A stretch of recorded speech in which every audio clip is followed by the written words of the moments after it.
Assalamualaikum warahmatullahi wabarakatuh. Bismillah walhamdulillah wassalatu wassalamu ala rasulillah Sayyidina maulana Muhammad ibn Abdullah wa ala alihi wa sahbihi wa man walah wa la hawla wa la quwata illa billah. Subhanallah walhamdulillah wa la ilaha illallah Allahu akbar wa la hawla wa la quwata illa billahil alil azim. Adada kulli harfin kutiba au yuktabu abadal abidina wa dahrad dahirin. Subhanaka la ilma lana illa ma 'allamtana innaka antal alimul hakim. Nawaina ta'alluma wa ta'lima an-naf'a wal intifa' wa tadhakkura wa tadhkir wal ifadata wal istifadah wal hatha 'ala tamassuki bi kitabillahi wa sunnati rasulih wa du'ai ila al-huda wa dilala 'ala al-khair ibtigha'a wajhillahi wa mardatihi wa qurbihi wa thawabihi subhanahu wa ta'ala. Qala al-musannif rahimahullah wa nafa'ana bihi wa bi'ulumihi wa 'ulumikum wa 'ulumi sa'iri salihin amin ila an qala wa qad sannafa sayyidul imamul ajallul ustadus syahid Nasiruddin Abul Qasim kitaban fil akhlaq wa ni'ma ma sunnif wa ni'ma ma sannaf fayajibu ala kulli muslimin hifdhuha. Wa amma hifdhu ma yaqa'u fil ahayin fa fardun ala sabilil kifayah idza qama bihi al-ba'du fi baldatin saqata 'anil baqin fa in lam yakun fi baldati man yaqumu bihi ishtaraku jami'an fil ma'tham fayajibu 'ala al-imam an ya'murahum bidzalik wa yajburu ahlal baldati 'ala dzalik. Faqila بأن علم ما يقع على نفسه في جميع الأحوال بمنزلة الطعام لا بد لكل واحد من ذلك وعلم ما يقع في بعض الأحايين بمنزلة الدواء يحتاج إليه في بعض الأوقات وعلم النجوم بمنزلة المرض فتعلمه حرام لأنه يضر ولا ينفع والهرب عن قضاء الله تعالى وقدره غير ممكن. Al-Sayyid Al-Imam Al-Ajal Al-Ustad Al-Syahid Nasiruddin Abul Qasim telah mengarang kitab tentang akhlak. Kemarin disinggung bahwa mempelajari akhlak-akhlak baik yang baik ataupun yang buruk adalah suatu kewajiban agar ketika kita tahu ini buruk kita bisa menghindarinya, ketika itu adalah kebaikan maka kita bersifat dengan sifat tersebut. Kemudian kali ini dijelaskan, dikarangkan oleh Al-Imam Nasiruddin kitab tentang akhlak dan itu termasuk kitab yang bagus. Maka wajib bagi setiap orang Islam untuk mengetahui kandungan seperti kitab yang dikarang oleh Abul Qasim Nasiruddin tentang akhlak. Karena banyak ilmu tentang akhlak dari karya-karya para ulama, para orang-orang yang sudah mendarah daging akhlak-akhlak mulia dan terhindar daripada akhlak-akhlak yang buruk. Adapun mengetahui, hafal dan mempraktekkan apa yang terjadi jarang-jarang, terkadang saja, maka hukum mempelajarinya, mengetahuinya adalah fardu kifayah. Sholat kita lakukan setiap hari, maka wajib kita ketahui. Kapan? Ya langsung saat itu juga harus kita ketahui. Fardu ain, setiap dari kita harus tahu. Ilmu tentang penyakit hati, setiap kita punya penyakit hati, kita harus mengobatinya. Setiap kita harus mengisi hati kita dengan akhlak-akhlak yang baik, maka wajib kita mempelajari akhlak-akhlak yang baik untuk kita isi dalam hati kita. Jangan dibiarkan hati kosong. Kalau hati kosong kebanyakan arahnya kepada keburukan. kecuali ketika kita menghadap kepada syekh, seorang guru yang arif, yang sudah mengenal kepada Allah Subhanahu wa taala, kosongkan hati untuk mereka, isi dengan akhlak-akhlak yang baik. Tapi kalau menjalani kehidupan jangan dibiarkan kosong. Kalau kosong arahnya nanti dibawa oleh nafsu kepada keburukan. Adapun yang jarang seperti sholat jenazah atau tajhizul jenazah, ya, memproses jenazah dari mulai memandikan, mengkafani, memakamkan, ini hukumnya fardu kifayah. Kenapa? Ya enggak setiap hari kita ngurusi orang mati.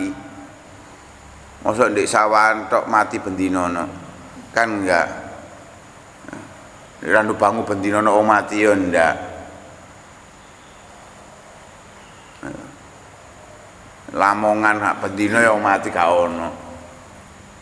Wis paling ono seminggu sepisan, kadang ya sebulan sekali munculnya orang meninggal. Ya kecuali wabah, ya kalau wabah sudah beda lagi hukumnya. Ini fardu kifayah karena nggak setiap saat ada, terkadang ada. Dan nggak mungkin toh yang meninggal satu sing ngurusi sak desa, nggak mungkin. Jadi paling yang ngurusi 6-7 orang sudah cukup, selesai. 4 orang 5 orang bagian ngurusi kafannya, 4-5 orang ngurusi ngeduk kuburannya, paling ngono tok. Nggak butuh banyak orang kan untuk ngurusi. Nah, sehingga hukumnya fardu kifayah. Pokoknya ada yang menjalankan, walaupun hanya 1 orang sudah selesai. Artinya ilmu tentang ngurusi jenazah bukan sekedar pokoknya diadusi. Maaf, ini yang terjadi di masyarakat kita ini, pokoknya ngedusi, pokoknya nyolati, tidak peduli itu apa benar, sah atau enggak, tidak peduli.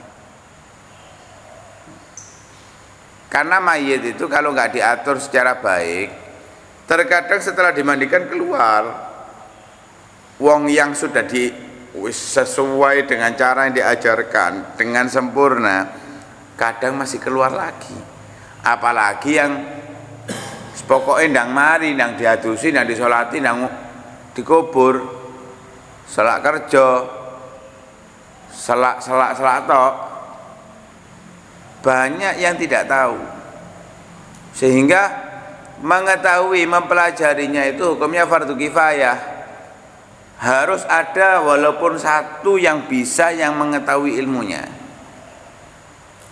Kalau nggak ada sama sekali di satu daerah yang mengetahui tentang prosesi jenazah sampai pemakaman jenazah sampai sholat jenazah, nggak ada yang tahu sama sekali, maka semuanya mendapatkan dosa. Semuanya mendapatkan dosa. Sehingga saat itu wajib bagi pemimpin, pejabat tertinggi, presiden kah, kalau daerah satu daerah, wali kota kah, bupati kah, wajib memerintahkan orang-orang untuk mempelajarinya. Harus. Dia memiliki kewajiban memerintah orang untuk belajar. Terserah ditunjuk secara spesifik orangnya atau secara umum, wajib. Berarti kalau nggak ada guru pengajar, wajib bagi orang tersebut, pemimpin tersebut mendatangkan atau mengirim orang untuk mempelajari. Karena kewajiban dari al-imam. Dan memaksa ketika ada penduduknya nggak ada yang mau, wajib dipaksa, harus memaksa mereka. Mau nggak mau mereka harus menjalankan. Tadi ancam gak gelem belajar, penjara 5 tahun kan, biar belajar. Apa gak imame dhewe yang belajar dhewe? Ya repot deh kabeh diurusi imamnya. Gak mungkin. Dikatakan pembagian mempelajari atau mengetahui ilmu. Ada ilmu itu yang wajib diketahui oleh setiap orang. Maka digambarkan ilmu yang terjadi pada diri kita, yang berhubungan dengan kita, tentang kewajiban atau tentang hati tadi yang disebutkan, dari sifat-sifat baik, sifat-sifat buruk. Di seluruh keadaan kita, mau nggak mau kita harus melakukan itu, kita harus menghindari itu. Itu ilmunya bagaikan makanan pokok. Tahu makanan pokok? Yang harus kita makan setiap hari. Nggak boleh ditinggal sama sekali. Kalau ditinggal bisa mati. Kalau ditinggal bisa sakit parah. Itu makanan pokok. Ilmu tentang sholat. Kalau kita punya penyakit hasad, ilmu tentang hasad, mengobati hasad. Ini bagaikan makanan yang harus kita cari setiap hari untuk kita ketahui. Jangan sampai kita melakukan sholat, ternyata sholat kita nggak sah. Wis 10 tahun baru tahu. Jadi kalau ngodoi, mosok ngodoi 10 tahun. Loh. Lah selama 10 tahun ini kamu kemana? Ya pokoknya aku ben diajarin ini. Loh, kenapa gak dipraktekkan dalam kerja hal seperti itu? Pokoknya aku kerja ngene, mbok dibayar gak dibayar gak apa-apa wis ngono lho. Kepingin ro aku. Entarno aku nang Jakarta, setirno nang Jakarta. Moro setirno ngono tok. Mulai tutuk omah, wis mulia wis ngono ah. Enggak takok mang bayarane piro? Wis mulia wis. Gak dibayar, mek dikon ngeterno tok. Gelem. Ngira gelem. Sholat 10 tahun, engko di akhirat jauh. Ya Allah pahala sholatku. Ya sholatmu lo gak sah.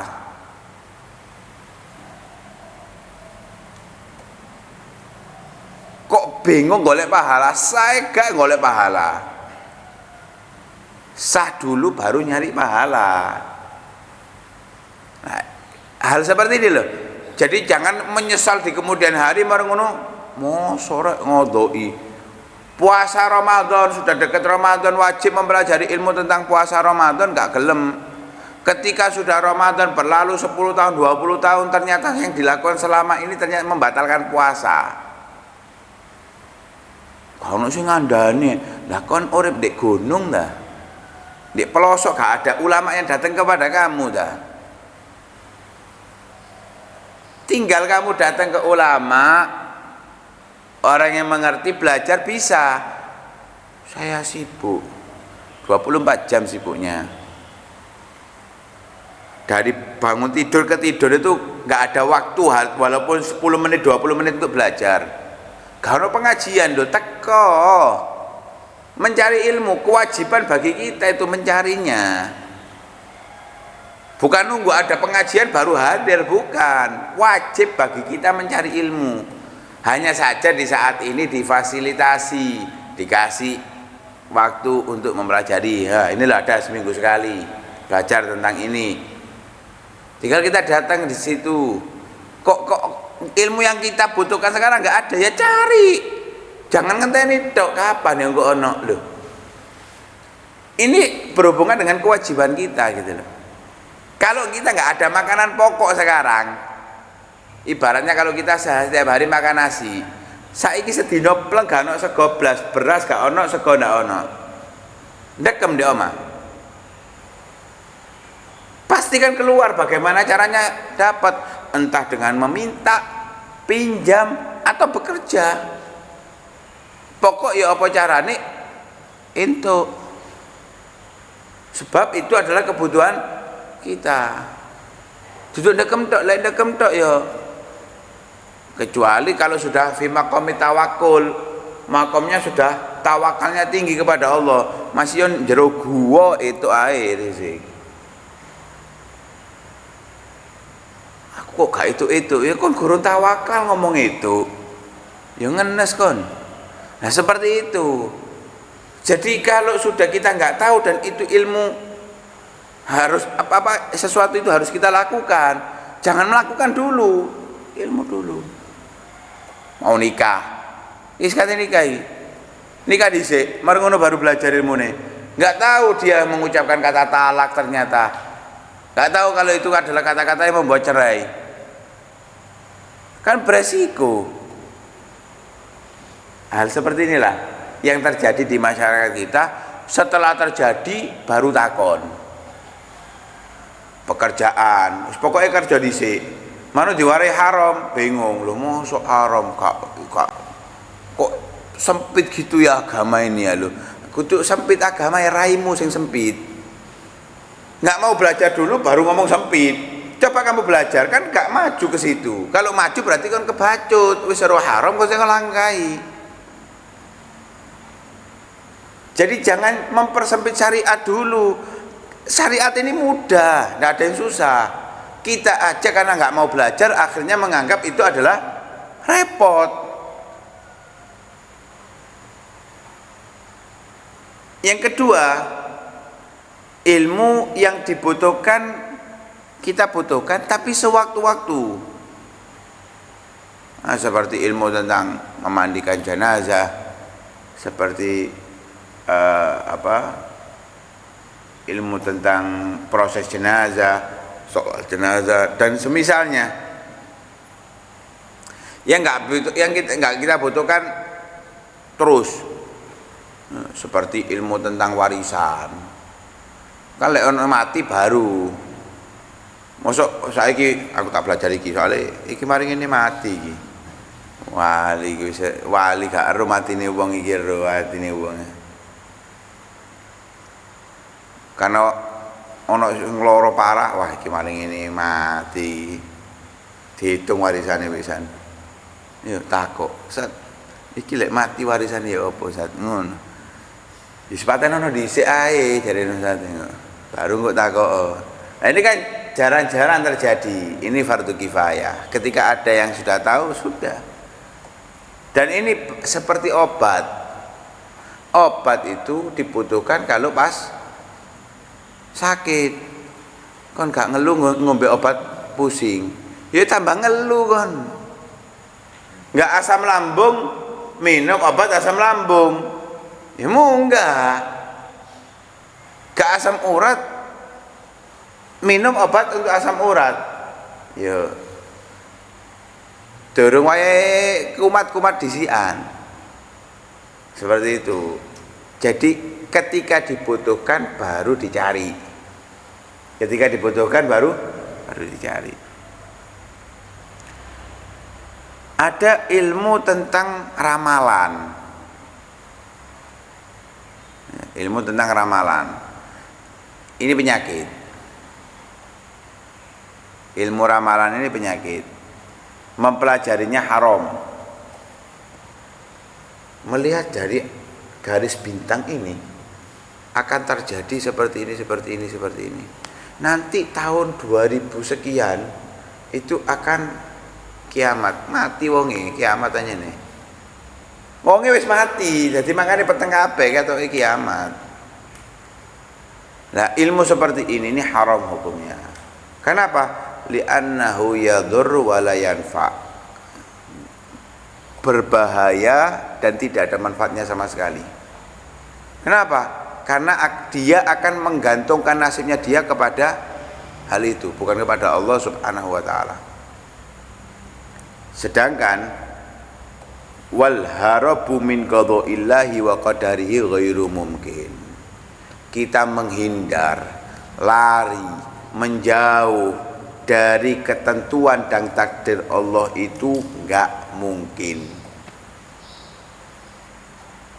Enggak mungkin bisa kita hindari ketentuan dan takdir Allah, enggak mungkin kita hindari. Pasti mau enggak mau kena. Kita ini pemain sinetronnya. Allah yang ngatur semuanya sudah. Dan tidak ada satupun yang luput. Pasti sesuai dengan ketentuan yang ditentukan oleh Allah. selangkah aja nggak berubah, sama sekali nggak berubah, sehingga mau kita hindari nggak bisa. Logikanya gini loh, wis mangan, wis ngombe, olahraga, akhirnya nggak sing kena stroke. Yang asam urat, padahal wis jarene lek olahraga, tetap kena asam urat. Terus kata apa? Itulah, kita hanya sekedar berusaha. Nanti akan dijelaskan hal seperti ini. Sisanya tetap ketentuan Allah yang jalan. Sampai dibuat kata-kata, kita hanya bisa berencana, tapi Allah yang menjalankannya sesuai keinginannya. Bukan keinginan kita, tapi tetap keinginan fa'alun lima yurid. Allah akan menjalankan apa yang dikehendaki oleh Allah Subhanahu wa ta'ala, dan mempelajari bagaimana agar kita bisa terhindar dengan ramalan-ramalan tadi itu. Mempelajari ilmunya. Kalau seperti ini tuh biasanya seperti ini seperti ini, seperti ini. Pakai ramalan semuanya. Tujuannya agar terhindar daripada masalah. Ini adalah laghwun mahdun, murni sia-sia, wa abasun bahtun, hanya main-main, buang-buang waktu. Wa yatuhu ta'tilul awqat wa tadi'ul umur. Puncaknya akan menghabiskan waktu dan menyia-nyiakan usia. Berapa kali kita sudah melihat perkiraan cuaca, diperkirakan nanti akan hujan lebat. Hujan sak tetes Kak Nudun. Kita tahu sendiri, mendung petang dadet, meropiar padang gak ono udan gak ono apa. Wadah jingklang matahari ini jelas, gak ono remang-remangnya belas udan. Lah kita mikir no prediksi cuaca. Iki kalau secara prediksi kan gak mari-mari kan ngurusi iki. Lek udan ya wis. Kita kate umbah-umbah, wah udan kok gak dadi kan umbah-umbah, numpuk. Jan lek kate udan ya udan, gak udan ya wis alhamdulillah. Umbah-umbah. Sisanya apa? Serahkan kepada Allah Subhanahu wa ta'ala. Lek udan cukup ono. Gak usah ribet. Ngurusi hal-hal seperti ini gak selesai kita. Prediksi tok wis. Gak dadi-dadi, gak melaku. Diperkirakan nanti ini ada gempa yang kemungkinan ini ada pergeseran di bumi, sehingga kemungkinan dalam waktu sekian nanti akan terjadi ini itu. Kan pikiri. Ya gak urip kan. Sudah biarkan. Apa katanya Allah sudah, masih jarine wong sak donya iki bakale ambles. Lek Allah dene gak ambles ya gak ambles. Mari. Lek anyane ambles sudah, itu takdirnya Allah. Enggak mungkin bisa kita hindari. Nah, kayak itu mudah-mudahan Allah Subhanahu wa taala memberikan kita ilmu yang manfaat. Amin. Jauhkan daripada ilmu-ilmu yang tidak manfaat. Amin. Semoga Allah Subhanahu wa taala memberikan kepada kita kemudahan untuk mengamalkan ilmu yang manfaat. Amin ya rabbal alamin. Sallallahu alaihi wasallam Muhammadin wa ala alihi wasallam. Alhamdulillahirabbil alamin. Fatihah.